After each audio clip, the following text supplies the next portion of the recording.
Because good morning, good afternoon, good evening, Liberia.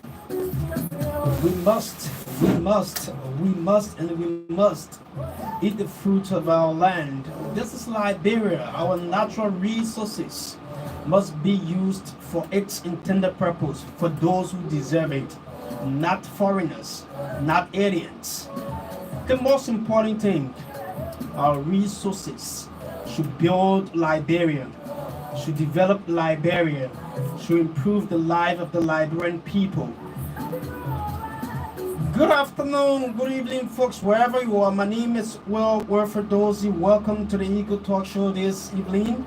We're going to talk cross section of issues, especially two major talking points today. My colleague, my co-host, Joseph Sally is way there in Nimba County, attending the Aslameta program. Thank you so much. Good evening to former government officials and current government officials, His Excellency Joseph Yomamboika, President of the Republic of Liberia.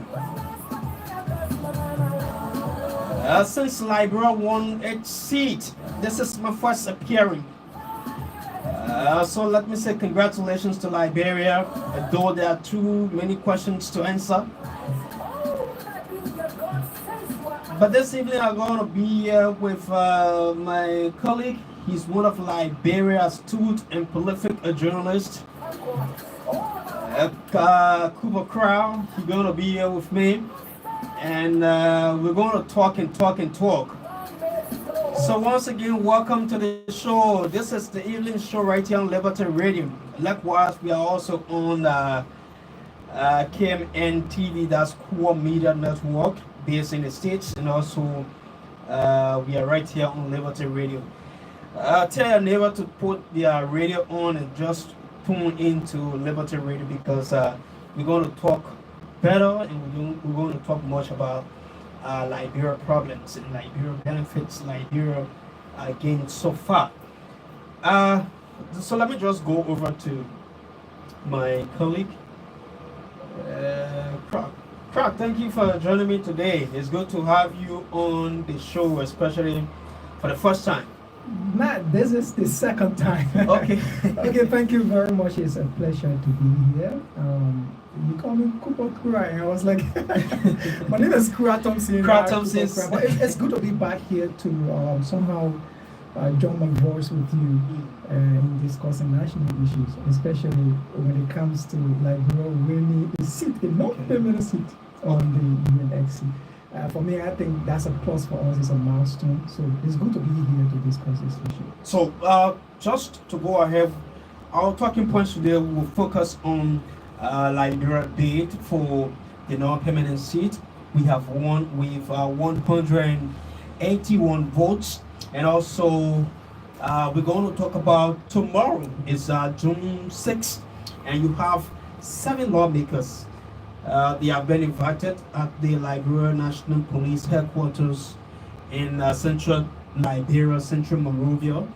And why are they invited? It's on the arson attack on the return of the Capitol building.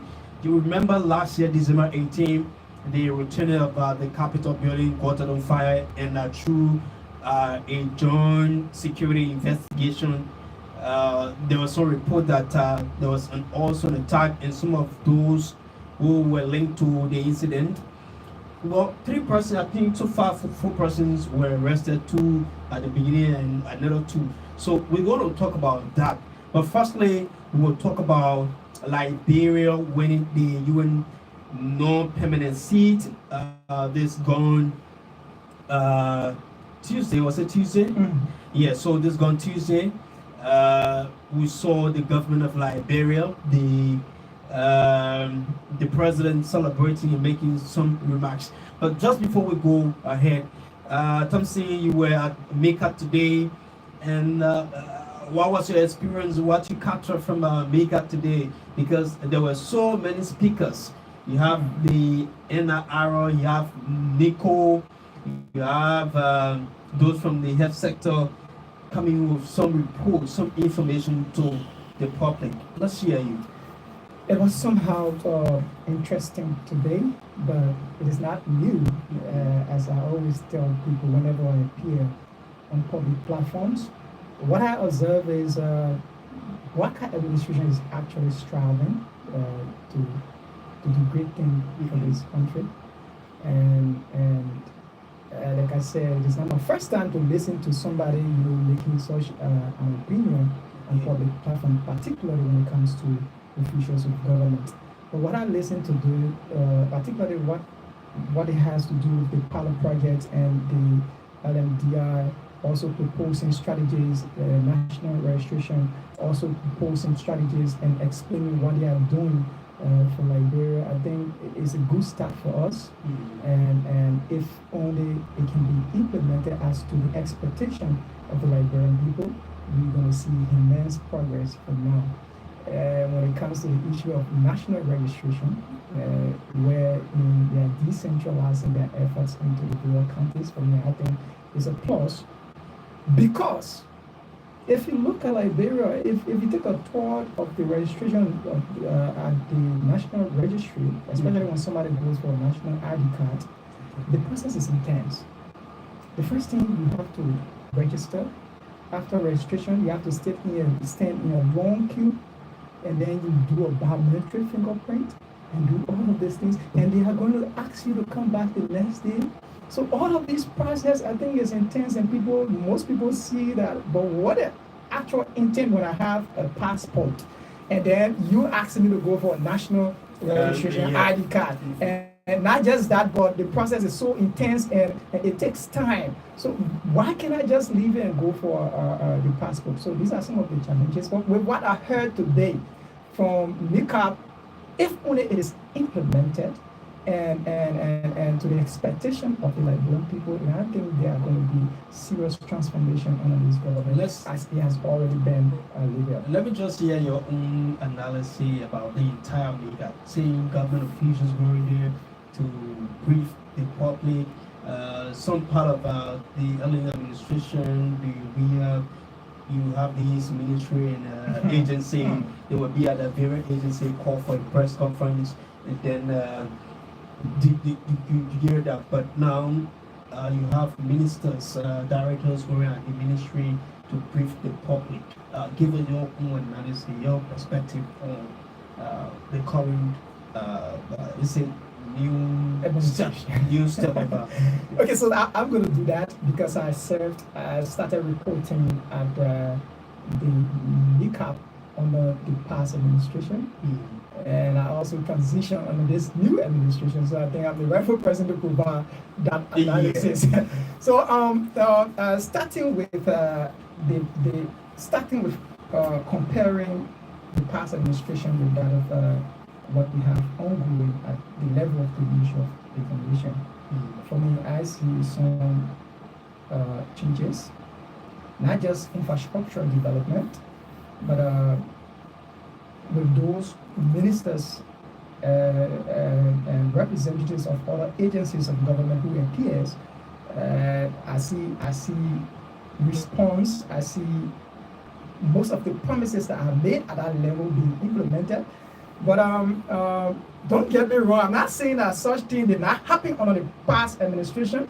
But what I observed under the past administration is that people just used to take that podium, make huge promises, and when they leaves, they come back, you hear that, oh yeah, they did this, they did that without proper evidence. But how be it, there are some level of changes, and one fact is that most people, what I observe, most people who appears now and then, even though the issue of defending government remains, which is no matter how black the government is, they always tend to print that government to be the angels. That issue still remains at that level for me. I believe that it's still there, but I see some slight changes in terms of people who comes, even though the ministry themselves tend to sometimes press the journalists that I assigned there, in terms of providing questions and other things, but we see a little bit of improvement. And I think if that continues, trust me, we're going to see the arm of government, struggling to maintain the dissemination of information, because we reporters are assigned that we're not just there to carry he say, they say stories. We are there to question the government as to what they are saying, how true some of the things they are saying are, and what are some of the evidence that can prove or back their statements. And we've been doing it, and we found some level of difficulty at that level. Trust me, I will not somehow black and blue.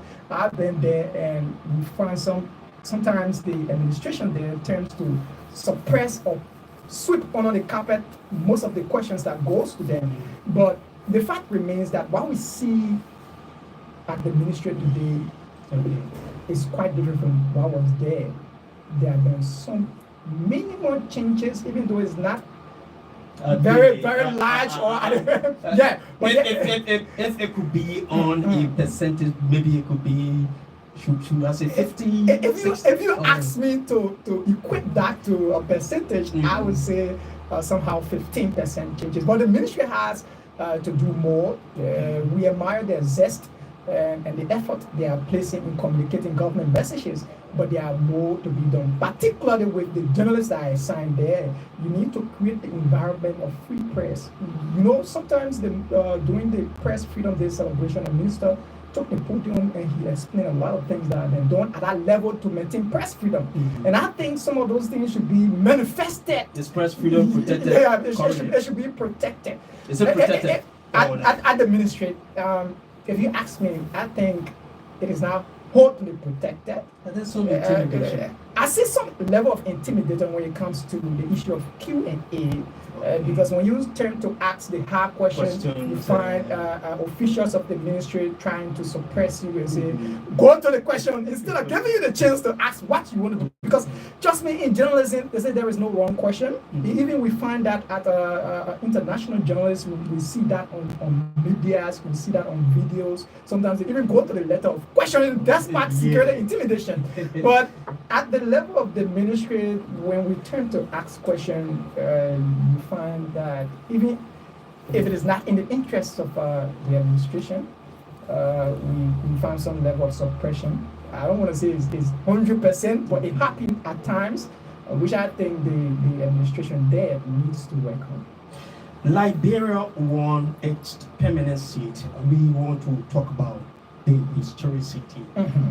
1961, under then President William V. Chapman, we had this opportunity. History told us that Liberia, for the first time, was serving the United Nations Security Council, and it was also representing the continent Africa. And this came to mind through my research. I think there was not much done to strengthen the security sector of Liberia. From what I have read, and Liberia contribution, Liberia, some of the key policy that they put in place, I think there were not many follow-up and not many resources spent to transform some of the security sector and to even settle some conflicts and disputes, regional disputes among different countries at the time that were into, should I say, crisis, right? So now we have this opportunity again, replacing Sierra Leone. Can we look at Sierra Leone contributions? What were the actual policies that Sierra Leone were supporting? What are the actual gains that Sierra Leone have made since they ascended to the position? Because mind you, it is 2 years a position, right? You're going to be there. What are some of these lessons we have learned from the 1986, from the 1981 participation, and also what's the lesson we have learned from the Sierra Leone that have participated already? What are we taking that we can also use to formulate or to implement some of these policies that are already on the UN Security Council seat, so that there are other disputes. Look at the Russia-Ukraine. Look at Sudan. Look at there are so many coups and other war situation around the world. What do you think Liberia can do to ensure that they see that they boast about, they celebrate as if that the common people needs are being met? They're celebrating. So that's a very important question. Mind you, before Liberia can even extend to this position, there were forums, international forums created by the UNSC, affording members who were contesting for those seats to address the assembly, to give them their plight as to what they are going to do if elected. And I believe, even though I weren't there by then, but then I believe that Liberia presented the facts. And you mentioned about doing research about Liberia first ascendancy to that level, and there weren't much thing done, as to strengthen the security of the country, facts. But that is in the past. I want to boldly be confident that Liberia is prepared and at the point of actually contributing immensely at that level. Trust me, we need to improve our security in the country, and serving as the UNXC brings a lot of benefits for this country, and especially when it comes to the issue of cross-border threat and most of what we see happening in national settings. So now, let me give you this basic. For the fact that Liberia can sit at that level and negotiate security deals to see changes happening in what we see on the national scene, especially with Russia and other African countries. For the fact that that can happen, they also give us the edge to negotiate in order to strengthen the security sectors of our country, which has already been weakened by a lot of infiltration within our system. Okay, here is where I have a doubt. Somebody will say, in Liberia currently there is disunity. There is disunity. When one government, I think you have observed this, when one government comes to power, every implementation of policy, especially that have been superseded by the security sector, is described as a regional decision. Meaning, they always refer to the police or the security sector as region police or region security. So that's one thing that have been giving us hard time. And I believe that this would come as an opportunity for Liberia to advocate outside, to use that position to advocate on that seat, to say, here is what we are faced with. These are things we need that can help us to solve this problem. Apart from advocating for security transformation or transitions outside of the country, we can also present our plight to the UNSC, and then through that means we can have some reforms and some changes at this level. For me, I believe that that can take actual effect with this opportunity. Now, you this entire process, so you will hear seditions, the powers administration, you will hear them saying they started the process. They started the all indication. The former president, His Excellency George Manawia, was also in the former foreign minister Maxwell Kimbaya. They were also instrumental in announcing Liberia to be part of the non-permanent seat. I think they did what they could, but they, for everything a year now under this new leadership, there is something called there's something now. The past government, some officials, their supporters, they say everything, almost all what is happening, they initiated, and they must be thanked for that. They must be given credit. They should be given credit. But you listen to the current president, Joseph Boyka, and he was fast, quick. Even at the Ministry of Information, they re-echo the president's statement that he recognized past government, past leaders who died almost 30, 50 years ago, right? And he implored them for sending Liberia on the international stage. But I also want to come a bit deeper with the current president's statement. These people, they have no connection to what we have achieved today. Okay. Their connection to what happened in 1961 or 1981, it has passed.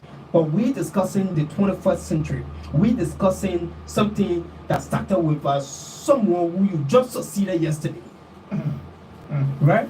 I'm not trying to favor or defend probably the former president, but the facts, the truth, the reality must be told. Yeah. So when you talk about Joseph Jenkins Robert, almost 1847, and you want to link that to 2025, 2025. If you say former president Ellen Johnson Sirleaf, George Weah, no problem, right? But you go to almost way back, And then you left. and you appreciate these people. You appreciate these people. But somebody who started the struggle, who started this negotiation, I don't know what he said that politics wants to blind our eyes, make us to see the reality, and we think it is not the reality. I think the president was wronged. He was not real to his achievement, to especially achieving the current UN Non-Permanent Security Council. He was not being real in his speech, especially appreciating those who fought hard, those who started the entire process. Maybe I can hear from you what you make of this entire UN Security Council. But I'll be here. Congratulations to us, and we hope these good policies, the rightful policies, will be made to strengthen the security sector of Liberia, number one, and Africa and the world at large. I would like to slightly disagree with you, especially when you said the president named people from 1980s, 1950s, and refused to recognize the ex-president. But before I do so, let me bring to your attention that there is currently a political divide within the country. Do you agree? Of course. From the genesis of fighting opposition, from the genesis of fighting for this entire seat, non-permanent seat on the UNSG, you find that there were numbers of letters written to His Excellency President George Weah. He refused to attend. When there was a national launch here for this seat, opposition's community were waiting to appear. You were there, you were present, none of them went there. So now, why is it that Liberia has extended to that level and then you want to get credit? Forget about the credit. So now here is where I disagreed with you. What Liberia achieved today is because of the records and the international relationship that was built in the past. Do you agree with me? I agree, but that was built in the past. The former president is also in the past. If you listen to the president's speech, in the end, maybe somewhere around there, he said all those who contributed. Is President, you are not part of all those who contributed? Is it mandatory to say, okay, President George Weah? So, these are things. But for me, I already understand that the country is divided, which I know is bad for us.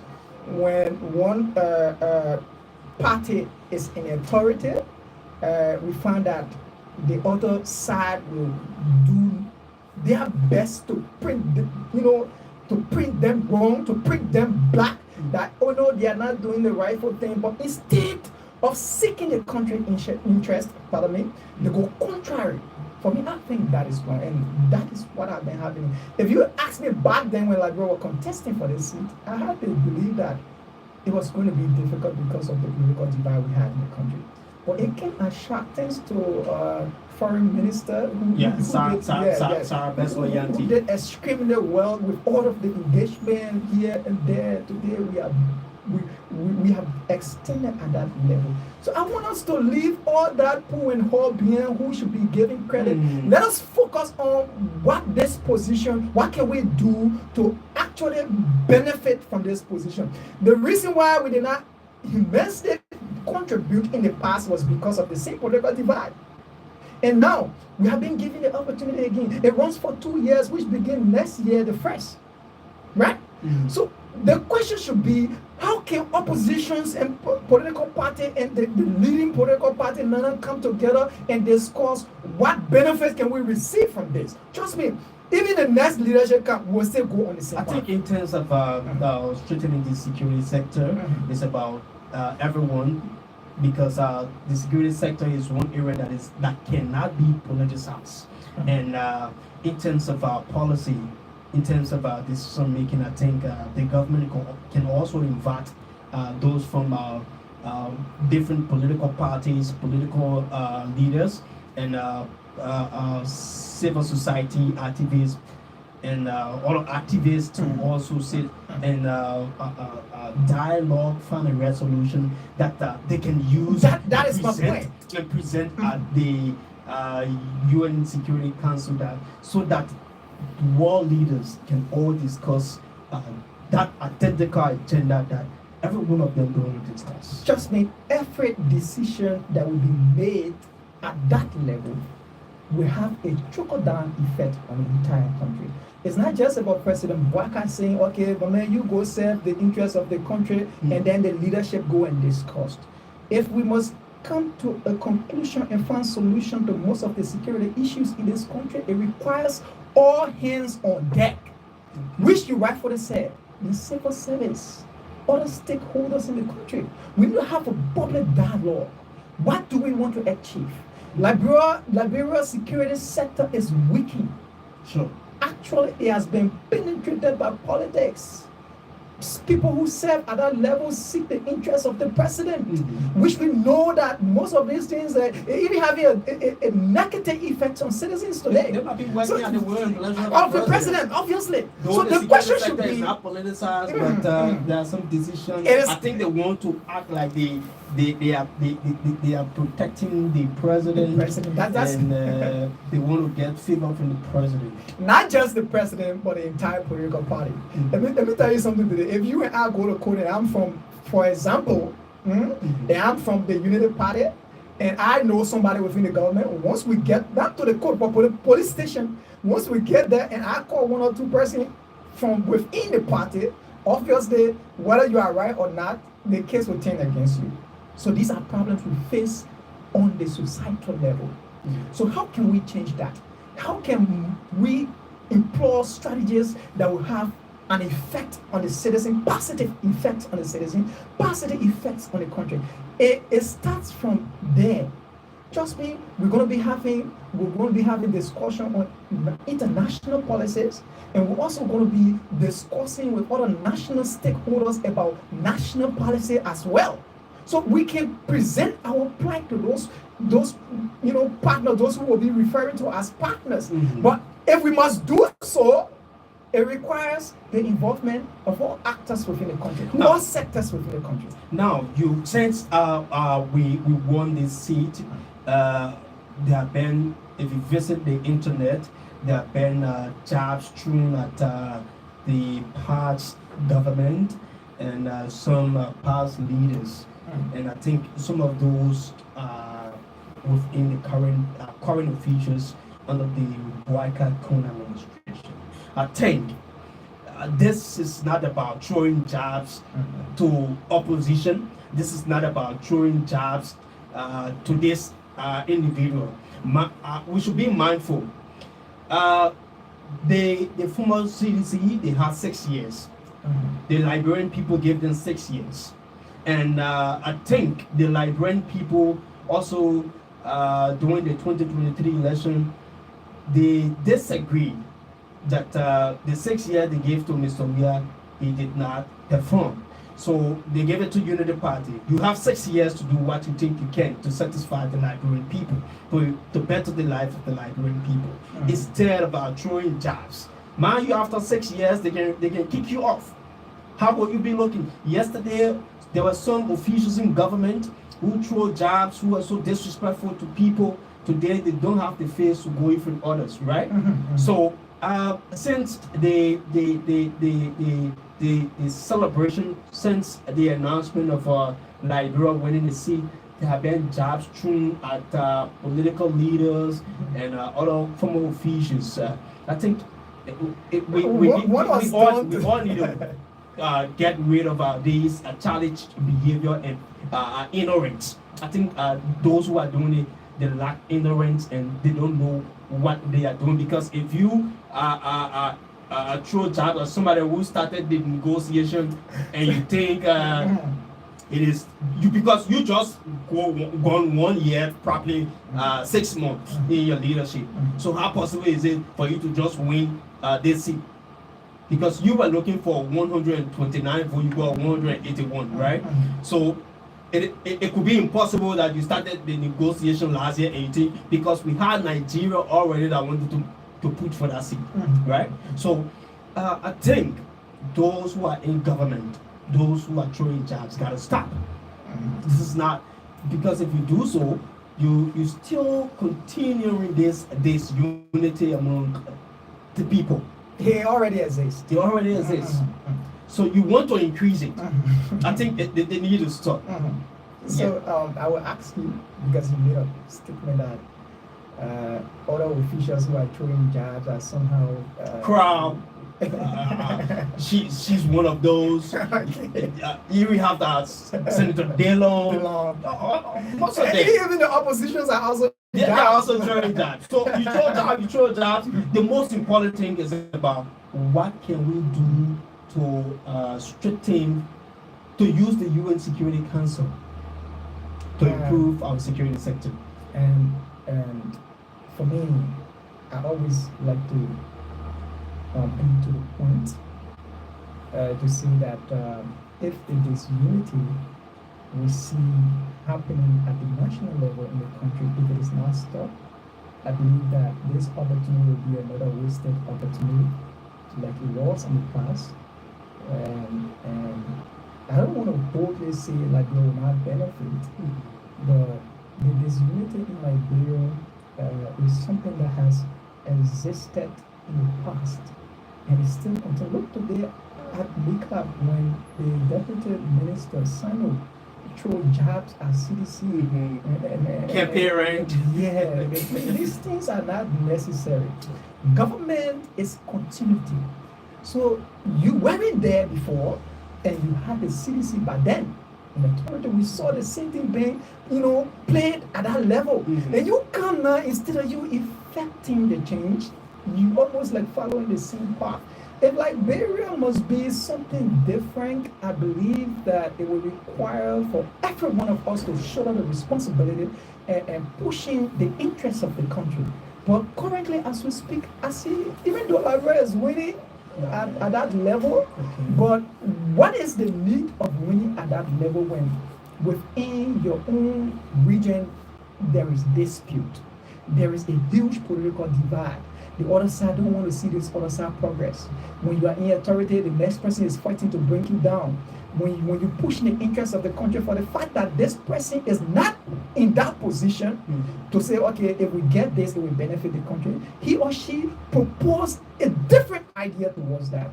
So if we do not stop what is currently happening within the country, just me, this opportunity we see, people can say, the first opportunity can come when you make a mistake.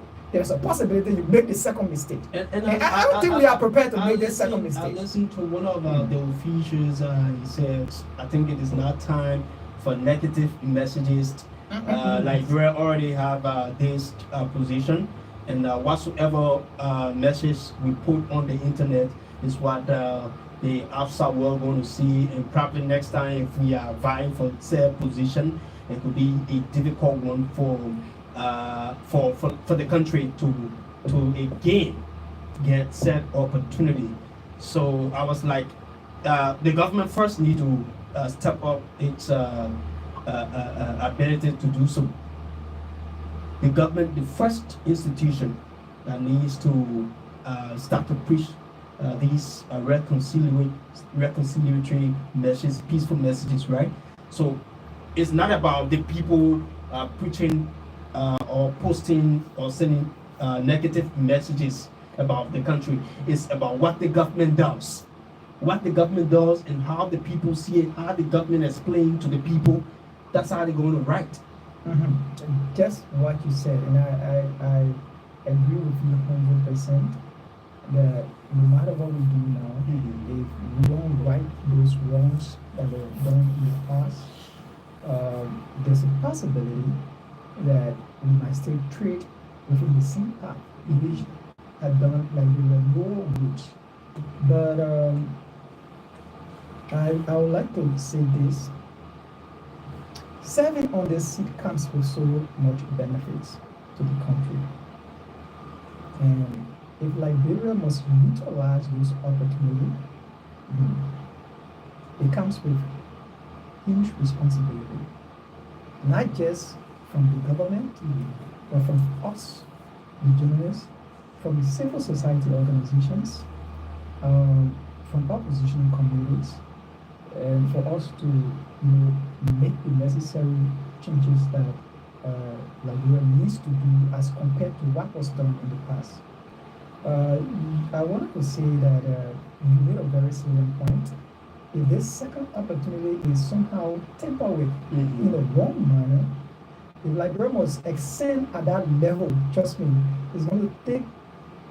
I don't know how to just imagine from 1961 just imagine that time. The time is around close probably 30 or 50 years. Calculate the time it takes to convince international community that we are prepared to contribute. So what more? Global decision making. Global decision making. What more if we go there again and we prove ourselves wrong? Because I want to say we're proving international community wrong. No, we'll be proving ourselves wrong that even though we convince you that we are prepared, but we defaulted on a lot of our promises.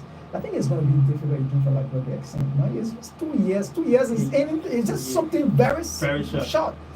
In another year again, we'll be going back at that level to convince the international community again that these are some of the things we did, and we are prepared to even do more. But what can you propose at that point? We are not only representing Liberia, we are representing the continent. And we are representing the world. Africa as a whole. We understand how many African countries that represent another. For the fact that Liberia, who has been described as underdeveloped, can serve at that level. For me, I see an opportunity for us to even increase, some of the development at China. You use that office, you negotiate. We know some of the things. So that position, the opportunity that Liberia has now, should be, utilized in a manner that the country would benefit. Don't forget about political divide. Don't forget about what the other person is saying. For me, I think when it comes to that, don't just exclude politics. Let's exclude politics, because even. Let's take for example after the 6th year, because after the 6th year we'll be going back to convince the international community.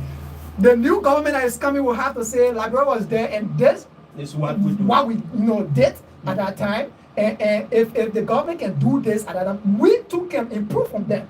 So let's forget about this political divides in the country and kind of seek the country interest. That's the only way this country will develop. Put political differences aside, the voice of Thompson, Thompson, and you're listening to the show. That's the Eagle Talk Show right here on Liberty Radio. My name is Will Wilfred Dorsey. Today we're talking about our win after the 181 votes of the United Nations Security non-permanent seat where Liberia won. we're going to be replacing Sierra Leone, our neighboring country. They are our neighbors, and I think they were also instrumental, thanks to Nigeria, that withdrew from contesting for CSC, thanks to all of you. But again, I'm saying tomorrow is June 6th. Last year, December 18, there was this disaster at the Capitol building. The returning of the building got on fire. And you have the joint security, they did what they think they could. And there was some arrests made. Some people were released from the onset. And I think 2 persons or 3 persons were thoroughly investigated. One of those was accused from working. He was working allegedly, according to information, he was working in the former speaker office, Kofa. And now, with that, there were also international fire investigators. They came. They also mentioned, according to the report that the government released to us, to the Liberian people, these investigators told us that they were also attacked. Yesterday, just yesterday or day before yesterday, you had the legislature where they invited these security apparatus to give update on the investigation so far. I think the team, they have been slow, very slow. Today, the Liberian people should be getting a full report on the fire incident at the Capitol building. But yet, you still coming to invite people. It said that the first report did not match, or the first questioning did not match the current report, or what they want to aim at, what they want to portray. Because, but now the people should have the first report of the entire investigation. Yes, it was awesome. Do we have people? Where are those that you arrested? We already have people, right? Now, another new name surfacing that they have arrested 2 persons. It was posted this morning from opposing those who oppose the government. They said one of CDC official was kidnapped and all that stuff, but it was clarified that he was arrested. And he's at the headquarters of the Liberian National Police. So I want to know. And tomorrow, the House of Legislature read a communication from the Liberian National Police inviting 7 of its members, 7 lawmakers, to appear tomorrow at the grounds of the Liberian National Police for questioning. And these lawmakers include former Speaker J. Fanati Kofa. You also have Representative Dixon Sibu, Representative Frank Safoko of District Number 9. You also have Representative Priscilla Cooper. You have Representative Jacob Debi, and Representative Abu Bana Kamara. These individuals, these lawmakers are invited tomorrow. You care to give us your own analysis about the environment of the LMP headquarters tomorrow? How it's gonna be there? Because already you've seen posts from former District 8 Representative Carlos Green saying, touch one, touch all. Okay, so it's interesting, but I expect for tomorrow to be very much engaged. At the LMP headquarters, you're going to see both journalists, people who have come to share similar views, both opposition and that of government. Trust me, the fight at Capitol buildings is something political, and there is a law that says once you are in authority, you cannot be questioned for what happens at the level of the Capitol building. That's one. You could call them for investigation like you did with Frank Safoko. And for the fact we saw Safoko left from down there. I think with nothing, we rode behind. He was sitting over a red pickup, rejoicing, and we rode from there all the way in on the airfield. So I expect nothing tomorrow. Actually, what will happen tomorrow is you're going to see them walking freely again. It happens the first time when Safoko was invited. Both they speak up, but then all of them they went behind closed door. They went behind closed door. They left them for almost an hour. When they came outside, when journalists asked them what was discussed, up to date, nobody have come up to say this was what we discussed there. So for me, if you ask me to provide my own analysis of what will happen tomorrow, for me, I see no difference from what has happened in the past. It's just going to be a charade again. Just mean the investigators they invited was to determine whether the fire that caught the Capitol building was something that was an attack. It was an attack or something natural. And it has established the fact that it was not something natural. It was something that was actually intentionally done at that level. So how can you distinguish who did that? What proof does the LMP has at this point to say all of those we have in our custody, they did this? This linked them to the actual incident at the fire on Capitol building. I see no difference there. According to information, there are leaked audios. There are some videos where some individuals threatening, from current district representative threatening to burn down the Capitol. They are using all these things for the investigation, and sometimes or others may say the LMP should be aware of the current technology. AI exists, and people could use these things to. So void of the AI. I'm not a lawyer, but what I've observed over the period, by you making a statement that if this doesn't happen, this is what we do, does not necessarily mean you did it. Trust me, there were political riots at that particular Capitol building. But that could be our strategy. At what time, we should also be looking at what time he made this statement, which year he made this statement. So, is it linking to what happened in on December 18th? Because from what I also did my own investigation. The statement was made some part of April of last year, 2024, and the incident occurred December 18, 2024.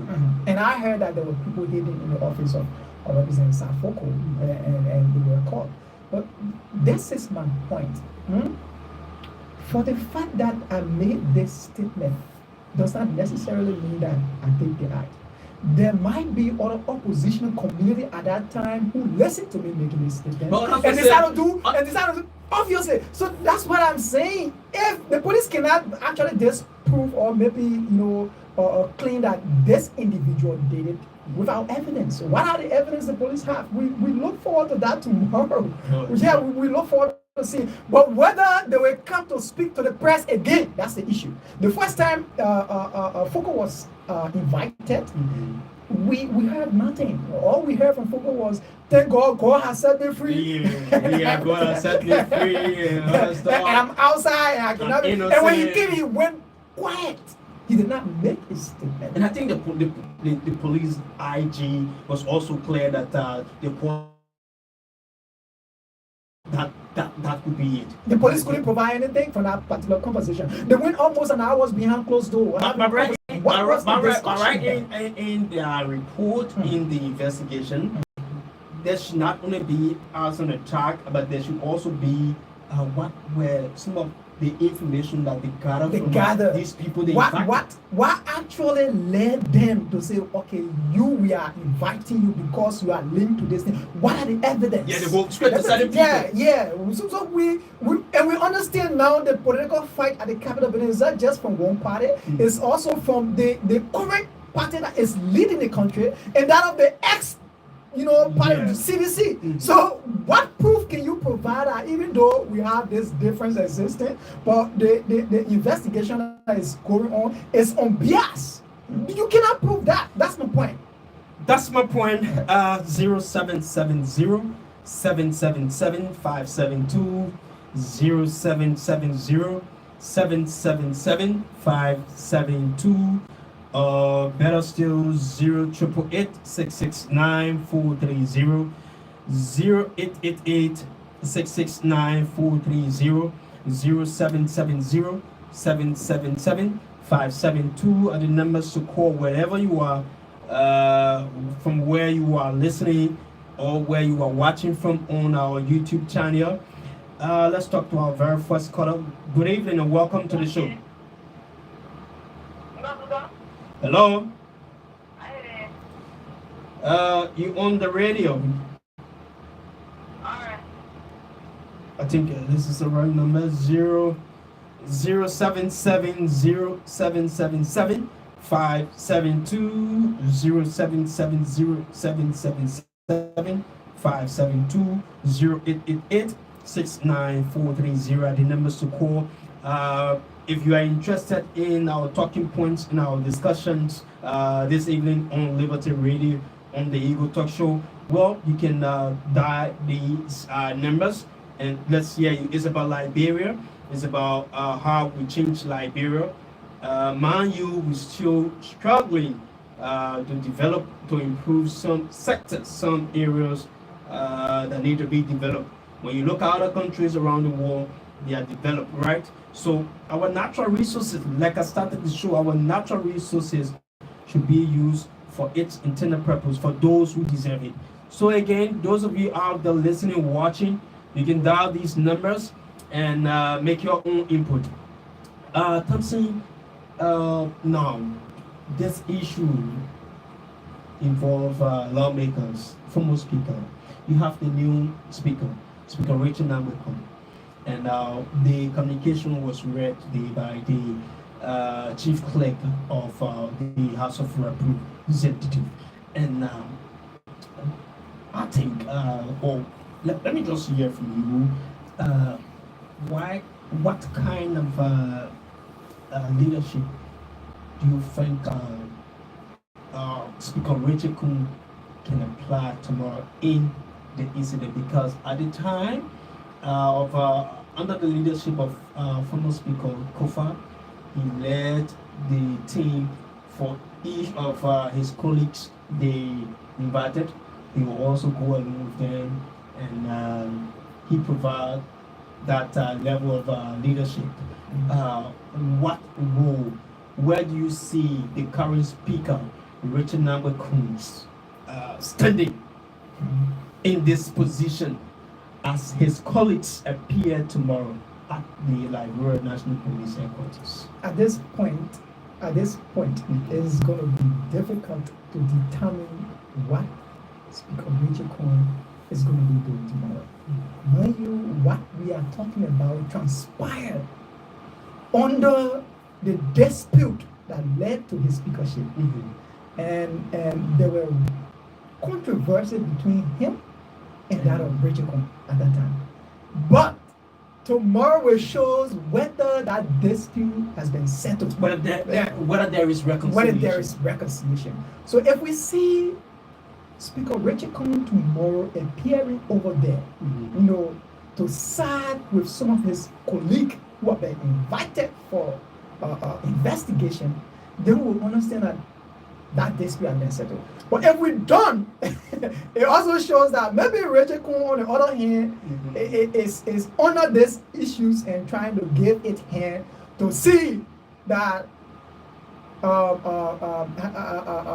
the previous speaker somehow faced justice for going against him at that time. But I don't want to necessarily say that tomorrow you will go and try to side with his colleague. But what happens tomorrow will show us whether there are reconciliation have been made, as it has been reported in media institutions or public gathering on radio, whether that's the fact. Tomorrow will prove that. I don't want to necessarily say that this is what will happen tomorrow. 2 minutes for your conclusion. So now, to conclude, I want to say thanks, a very big thank you to the Boakat-led government. Despite all of the fight, they were able to sustain the campaign and go at the level of winning a seat at the UNSC. We want to say a big thank you to them, and I urge them to forget about the disability or throwing a jab to opposition or giving credit. Don't forget about all of that. Liberia should be our interest. And on the side of the investigation tomorrow, I urge Speaker Richard Kong to exercise a servant to leadership. When you are giving the mentor of authority, that's the time you put aside all of your egos or your difference and say, now what I was fighting for, I already have it. Let us put this aside and forge for a better Liberia. And I think I look forward to seeing that tomorrow. Thank you very much for having me. It's been a pleasure being here. The voice of Thompson Crow, my very good friend, decent character, one of Liberia prolific and astute pen pusher in the Liberia media. He been here with me on the Eagle Talk Show. It's about time we take leave of you, and all we do, country first, Liberia last. Put away the political differences. Hey, we may have opposition. You will have opposition, but yet and still, country first, country last. This is Liberia. Let the resources of the country benefit the country and improve the livelihood of the Liberian people. The reconciliation at the House of Legislature. Let's see what leadership Speaker Richard Narbakun provides tomorrow as some of his colleagues appear before the Liberia National Police for another questioning, the second time. And then